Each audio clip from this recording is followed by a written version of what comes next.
Hello, and welcome to a pretentious lecture given by me. I don't usually like to do this, but I had some thoughts on where the world is at currently and how some deeper understanding of some basic concepts could perhaps help some of us make sense of that. So, religion, magic, spirituality are all the same thing, and they all come from the same place. But people who practice only one piece, or rather who read and try to understand only one piece of the puzzle, are missing a lot of the knowledge. When I look at the Manosphere today, I'm seeing a lot of misguided masculine energy. But what is masculine energy? A few years ago, I started seeing people talk about the divine feminine a lot, which was great. Own it. Take that and really try to express it. But where's your divine masculine? And for those who only are considering their divine masculine, where's your divine feminine?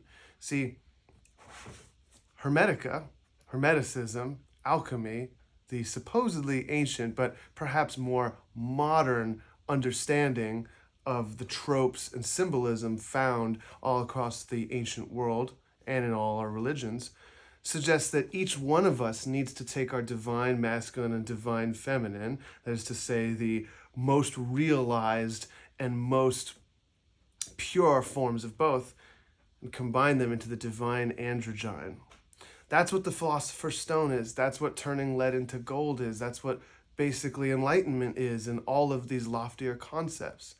So, for those of you who love Tarot, if you don't know the hermetic ideals behind Tarot, if you don't understand what the symbolism means across several planes, then you're only getting one piece of the understanding.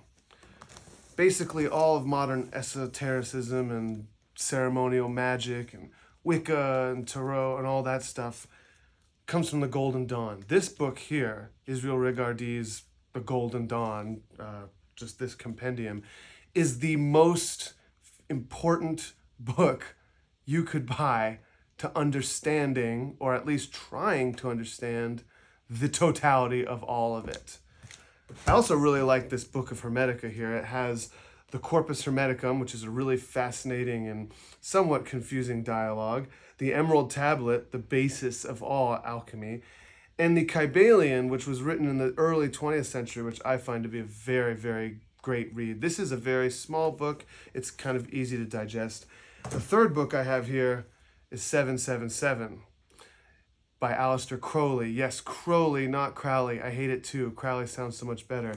And this has a lot to do with the application of Hermeticism and Kabbalah, see another one, I like Kabbalah better too, into all of this. The reason I'm showing you these books is that these books talk about the underlying weight and significance of things that we usually only talk about in surface. Judaism, Christianity, Islam, Buddhism, the Tibetan Book of the Dead, Hinduism, all of these things, Wicca, Tarot, they all have pieces of the puzzle laid out in front of you. And if you can actually connect them all, you come upon some really interesting ideas. So back to the Manosphere. What is masculine energy? What is the divine masculine? Well, in the Kabbalah, I'm now going to say Kabbalah, whatever, God or creation, divinity, the creator, is the first point. It splits off immediately into two. Chokmah and Bina, wisdom and understanding. And in some basic terms, right, I might make the argument that Chokmah, wisdom, is masculine, and that Bina, understanding, is feminine. What that really means is that the activity of wisdom and the passivity of understanding need to go together. You cannot have understanding without wisdom, and wisdom without understanding is meaningless. If male energy is creation, right? Penetration, phallic imagery, this is all about activity, active creation. Then it's about your divine masculine is about your control of said active creation and how you use it. Men who are slaves to their phallus are misusing their masculine energy. Similarly, women who don't understand their phallic energy at all are also misusing their masculine energy. Interestingly enough, in the modern day, I believe trans people have the best understanding of this concept of the unity of divine masculine and divine feminine. Not to mention that in hermeticism, the various processes by which we purify ourselves lead first to a stage sometimes labeled the crude hermaphrodite.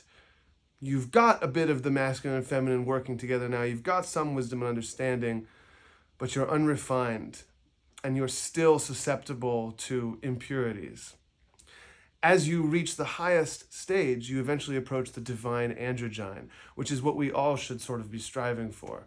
Perhaps in the future there will be no hetero, homo, cis, trans. Perhaps we will all realize that all of our struggles are the same and our spiritual cleansing is all the same.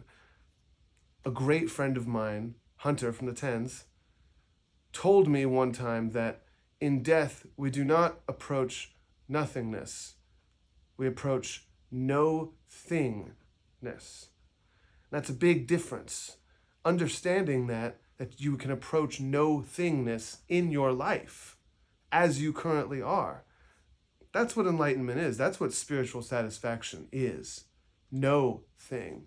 Detachment, understanding and wisdom, but ultimately detachment from things, from problems and concepts that are surface or that are earthbound, that are not ultimately ethereal, as they might say. So if you are a devout Christian, you have all of these metaphors throughout the Bible. But if you don't understand that outside of the Bible, there are other expressions of the metaphor that can bring you to deeper understanding, you're only getting a piece of the picture. Same thing with if you practice tarot or ceremonial magic, or let's say you're into angel numbers, which feels like it should be an outgrowth of Enochian magic, but is kind of more related to Gematria and Kabbalah. These are only pieces, little tentacles of the knowledge coming through. It takes a lifetime of focusing on oneself's journey to break down all your prejudices and boundaries and to understand that you have it all. You have all the power of creation within you. There is no such thing as magic. You are magic. You have the will. Crowley, I hate it, I know, Crowley said, do what thou wilt. He didn't mean do what you want to do. He meant will it. Do what you have willed. So if you're concerned with one tiny aspect, as all the Manosphere people are, as all the people who misuse the divine feminine term are, as all the people who are convinced that they've figured out whatever the answer is, you're missing the point. It's all the answer, and you must combine it all. If you only bought one of these books, I would highly suggest this. It's huge and it'll probably last you a lifetime, and it literally has everything in it. But if you don't have that kind of time, pick up the Book of Hermetica. It's really good, and some of these texts you can blow through in an afternoon.